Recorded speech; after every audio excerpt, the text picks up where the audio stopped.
In this video, we're going to discuss integration by parts. This is one of the two most important techniques to learn when you're trying to compute indefinite integrals, the other one being the method of substitution. Like all techniques of integration, they all start by first looking at a derivative rule. When we learned the method of substitution, we started by looking at the chain rule, and we turned that around to develop a technique of integration. For integration by parts, again we're going to start with a derivative rule, but in this case we're going to start with the product rule. Let's just remind ourselves what the product rule says. The product rule is a statement about derivatives, and as the name suggests, the derivative of a product, f of x times g of x. Suppose we wanted to differentiate this product. The product rule says that this is equal to the derivative of the first times the second plus the first times the derivative of the second. That's the product rule.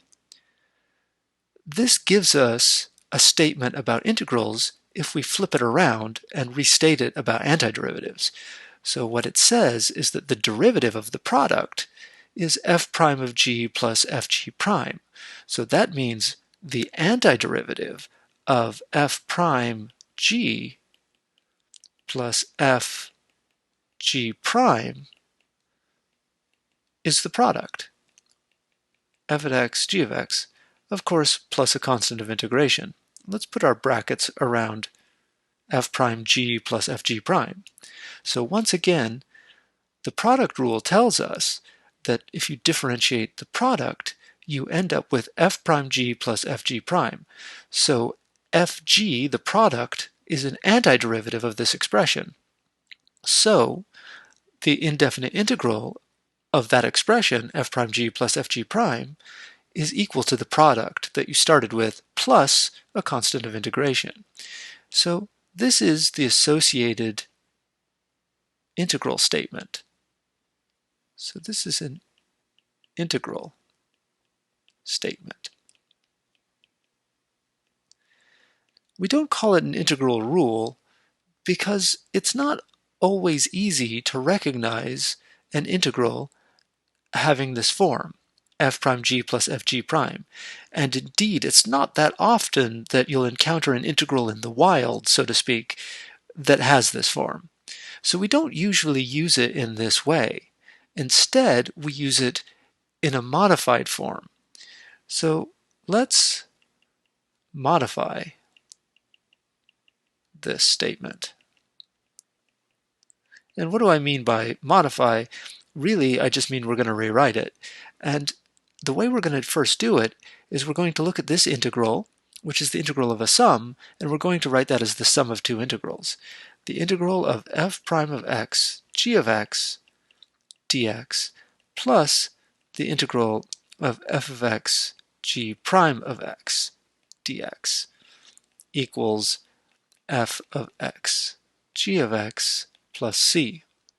So again, when I say modify, I really just mean let's rewrite it. Now this is the same statement. I've just written the integral of the sum as the sum of two integrals. Now what good does that do me? Well, what I'm going to do is I'm going to take the first of these integrals and I'm going to subtract it over to the other side. So that's going to give me the integral of f of x, g prime of x, dx. So that's the second integral. We're leaving it there, so it's going to be the only thing on the left side. This is going to be equal to f of x, g of x, plus that constant of integration, and then we're going to subtract the integral of f prime x gx dx. So let's just underline this integral. We've moved it over to the other side. Now, as a side note here, we don't need the plus c in this equation because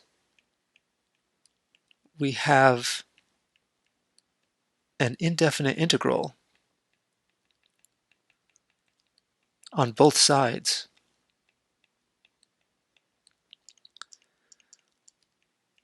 So the integral on the left, the indefinite integral here, this is a family of functions. So whatever this is equal to, it's going to have a plus c at the end.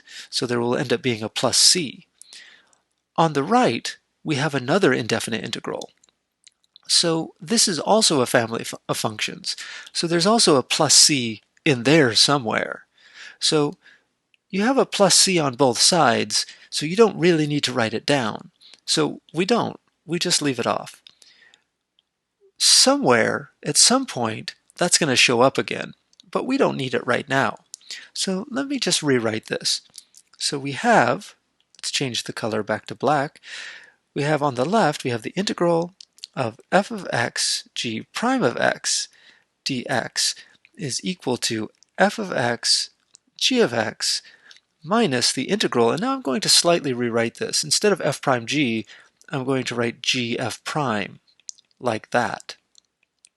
It's still the same thing, I've just again rewritten it slightly. So that's still the same integral there. And on the left, we haven't done anything. Now, believe it or not, this is actually our integration by parts formula. It might not look any simpler than what we started with, and indeed it still looks a little bit complicated. So in order to simplify things, we usually do a substitution. Well, actually, we usually do two substitutions. The first substitution we're going to do is we're going to let u be equal to f of x. And if you do that, then du is the derivative f prime of x dx. I'm going to do another substitution, but I can't use u anymore because I've already used it, so it's pretty common to just use v. And we're going to let v be equal to g of x. So then dv is the derivative g prime of x dx, like that. So what does that do for us? Well, let me just rewrite this same integral statement. The integral of f of x g prime of x dx equals f of x times g of x minus the integral of g of x times f prime of x dx. Why did I rewrite that integral? Just so that way we could look at all of the pieces. Everywhere there's a u, we write, or everywhere there's an f of x, we write u. There's one. There's another one. Now there's also an f prime right here. There's an f prime of x dx. That's our du. And what about g? Every place there's a g, we replace it with v. There's one. There's one. And here there's a g prime of x dx, dv. So let's rewrite this. The integral of u dv is equal to uv minus the integral of v du. And this is our integration by parts formula.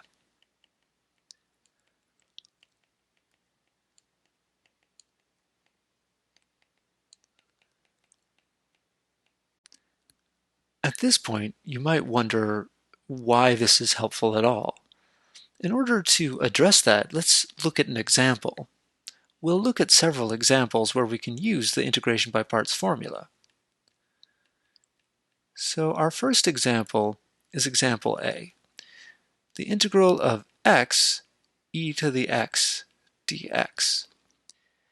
If this were changed slightly, and it was x times e to the x squared dx, we could use integration by substitution. However, there's no square there. It's just x times e to the x.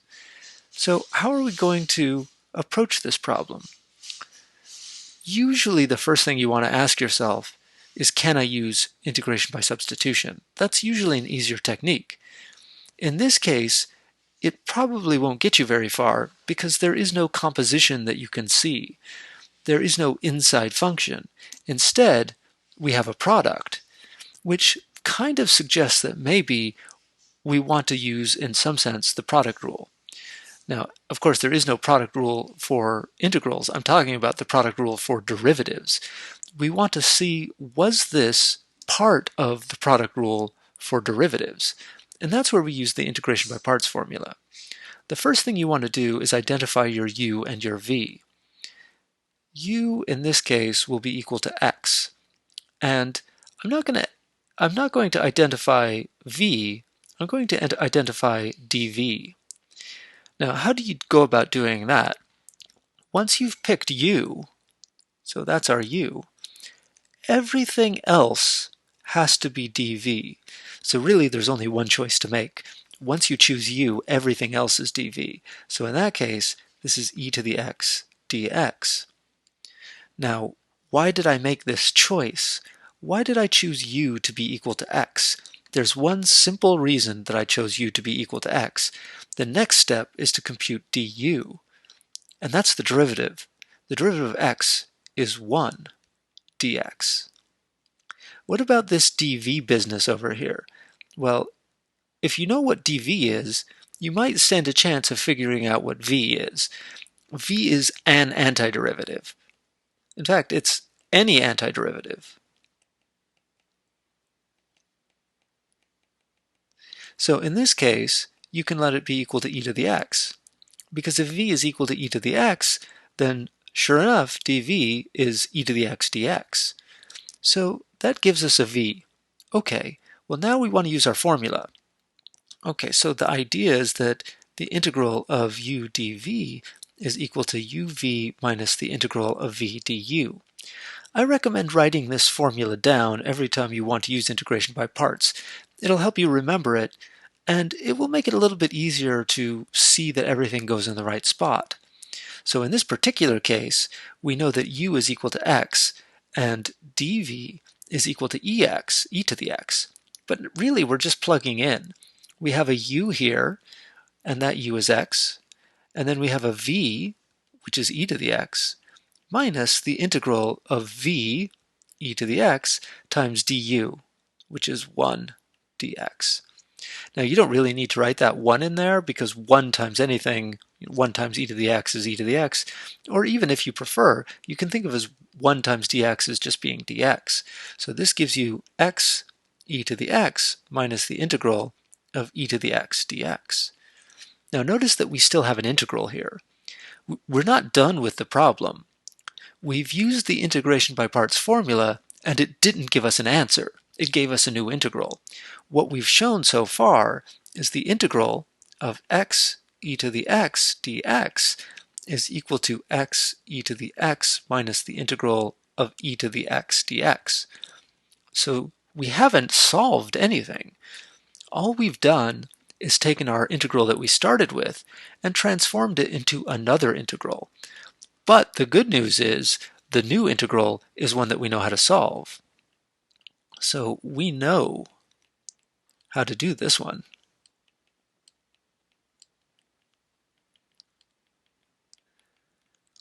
We're looking at the antiderivative of e to the x, which is just e to the x. So this is going to be equal to x e to the x minus, I'm looking at that minus sign right there, minus the antiderivative of e to the x is e to the x, and then you throw in some plus c, a constant of integration. And that's your answer. We started with an integral that we didn't know how to do. You use the integration by parts formula to transform that integral into a new integral, an integral that you hopefully know how to compute, which we did in this case. There is a little bit of a trade-off. There's this extra term, but that's okay. That term was just a result of this u and that v, and so really we just had to multiply those together. What we're really doing here is we're integrating this sort of piece by piece, or by parts, hence the name. Now you can check and make sure that this is correct just by differentiating it. We start with the derivative with respect to x of x e to the x minus e to the x. So this is going to be equal to the derivative with respect to x of x e to the x minus the derivative with respect to x of e to the x. The first of these is a product, and that shouldn't be surprising because when we first started this integration by parts discussion, we thought, what happens when we turn the product rule around and get an integral statement? So it's not really surprising that you're going to have to use the product rule here when you're doing the derivative. So this is going to be the derivative of the first times the second plus the first times the derivative of the second. The derivative of e to the x is e to the x. Minus, again, it's the derivative of e to the x, which is e to the x. And here we have e to the x minus e to the x. Those will cancel for us. And all you're left with, in the end, is x e to the x. And that's exactly what we started with. So that's how we know we got the right answer. That's the great thing about integrals. You can always check, because you're computing an antiderivative. So in the end, if you differentiate that, you should get what you started with, which we did. So that's how we know we did the right answer. Or got the right answer, I should say. So let's do another example. Example B. This one's very similar to the previous one. It's going to be x times sine of x dx. Here again we have a product. That's usually a good indication that you might want to use integration by parts. So again, I need to choose my u and my dv. A good choice for u is x, because when you differentiate it, it goes away. The derivative of x is 1 dx. Once you pick your u, everything else is dv. So in that case, that's sine of x dx. And v is going to be an antiderivative. So for this to work, you need to be able to find an antiderivative of dv. Well, in this case, that's sine of x. And I know an antiderivative for sine of x minus cosine of x. So now, once I have my du and v, I can use the formula. So this is going to be equal to u times v minus the integral of v du. Again, I recommend writing that out because it will help you remember it. And then, when you go to the next step, all you have to do is plug everything in. We've got a u, which is x, times a v, which is a minus cosine of x, minus the integral of v, which is minus cosine of x, times du, which is 1 dx. Again, you don't really need that 1 there. You can just call that dx. We could have called that dx over here. Let's simplify this since we have all those minus signs. We don't want to think that this first thing is x minus cosine. It's x times a negative cosine. So let's write minus x cosine x. Then we have minus a minus is plus the integral of cosine of x dx. So once again, we started with an integral, namely this one, x times sine of x. And that was something that we didn't know how to do right away. So we use the integration by parts formula, and we end up with a new integral. But this is one that we know how to solve. So what do we have? We have minus x cosine x plus, and now we need an antiderivative of cosine, but that's sine of x, plus a constant. And there's your answer. We could once again check this by computing the derivative. I won't do that, but you can see that part of that derivative will involve the product rule. That's usually going to happen when you're checking your results if you've used integration by parts.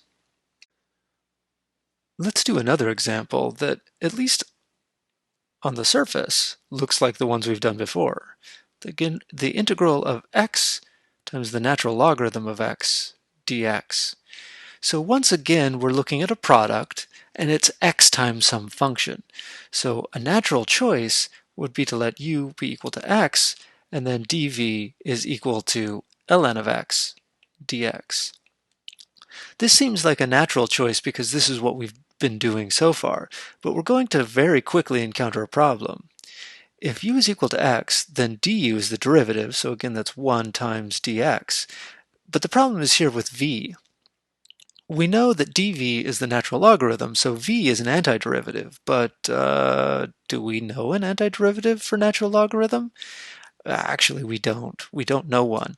So we don't know a v for dv equals ln of x dx. Oops! So that means that this technique, or at least this choice of u and dv, won't work. So what do we do instead? Well, let's cross that out, and instead what we'll do is we'll try flipping it around. The integral of ln of x times x dx. This will be our choice. So we're going to let u be equal to ln of x, and then dv will be equal to x dx. Now, this has the advantage that we can compute both du, which is 1 over x dx, and also v, which is an antiderivative for x. So that's x squared over 2. You don't need to worry about the plus c because we're just looking for any antiderivative, not the general antiderivative. So now we plug it into our formula, u times v minus the integral of v du. Just plug in all of the pieces. U is ln of x, times v is x squared over 2, minus the integral of v, which is x squared over 2, times du, which is 1 over x dx. Now we can simplify this. Let's write this as x squared over 2 ln of x, just flipping those two around, minus the integral, and now it's x squared over x, so that's just x over 2 dx. So we started out with an integral that we couldn't do, but look at that. We have the integral of x over 2 dx. That's something we can integrate. So we have x squared over 2 ln of x minus x squared over 4 plus c. And that's your antiderivative. So as a basic guideline, the idea here for choosing u and dv is the following. So first of all, you want to pick u so that you can compute du, and hopefully you want du to be, well, you want it to be simpler, but usually the best you can hope for is no more complicated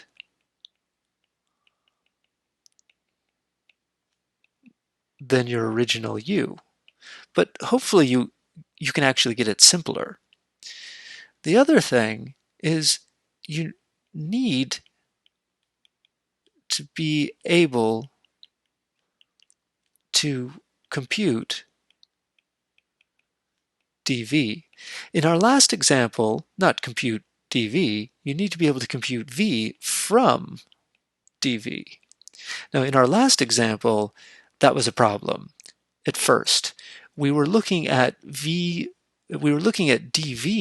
being ln of x, and if dv is ln of x, what is v?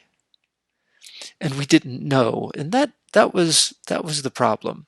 Now I should have a dx after this ln of x here. So this should be dx. dv is equal to ln of x dx. So if dv is ln of x dx, what is v? And we didn't know that. That was the problem. Now, let me make a little another remark here. So once you pick u, everything else is dv. So you don't have a lot of room there. Once you pick one thing, everything else is decided. So this is the general principle that you want to go with. Let me just add a fifth here. So just like we said in number 2 that you want du to be no more complicated than u, you also want dv to be no more complicated.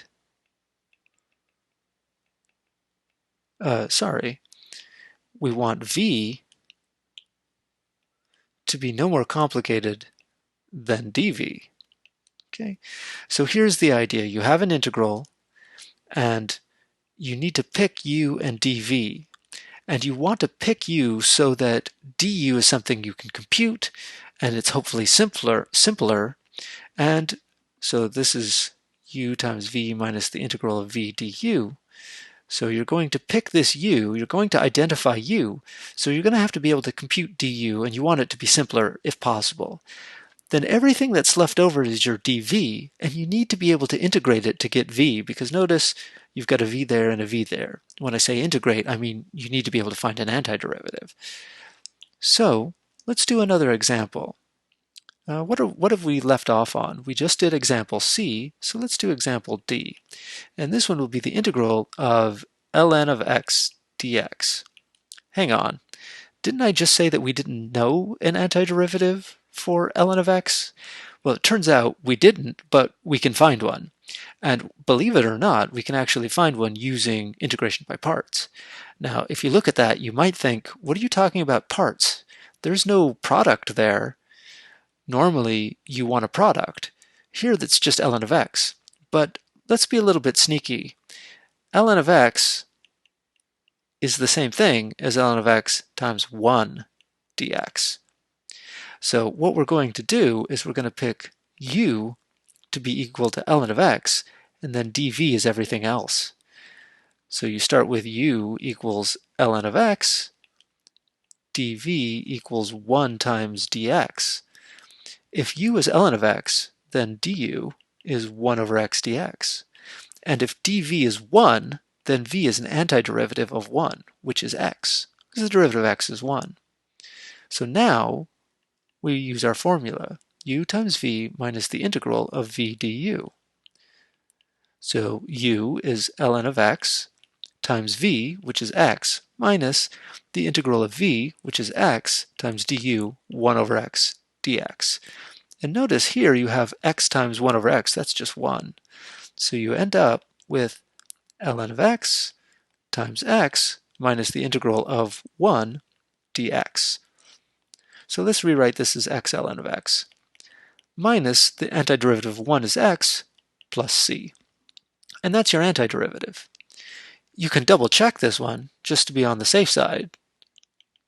The derivative with respect to x of x ln of x minus x.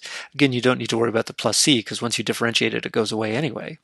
So this is going to be the derivative with respect to x of x ln of x minus the derivative with respect to x of just x.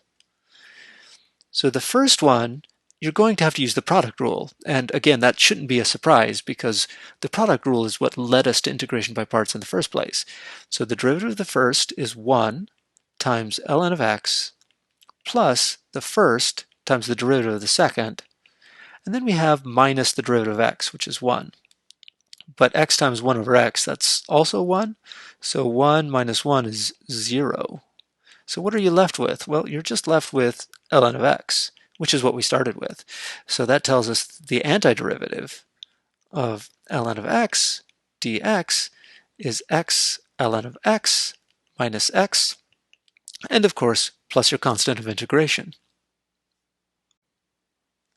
There isn't really a rule that works every time for picking u and dv. Oftentimes you have to experiment and do a little trial and error to figure it out. But there is something that you might call a ranking that often works. So a possible ranking of functions to choose as u. And once you have u, everything else is dv. Everything that isn't u is dv. So once you pick u, that decides dv for you. So the order in which you want to choose your functions to be u is something like this. So the priority, you could say, for choosing u goes to inverse functions. Inverse functions such as natural logarithm or arctangent. That's simply because these things are easy to differentiate. You choose u to be something that you can differentiate so you can compute du. And if you have an inverse function, it might not be easy to find an antiderivative, but it's easy enough to differentiate them. We have ways of doing that. The second choice for choosing u might be to choose u to be a polynomial function.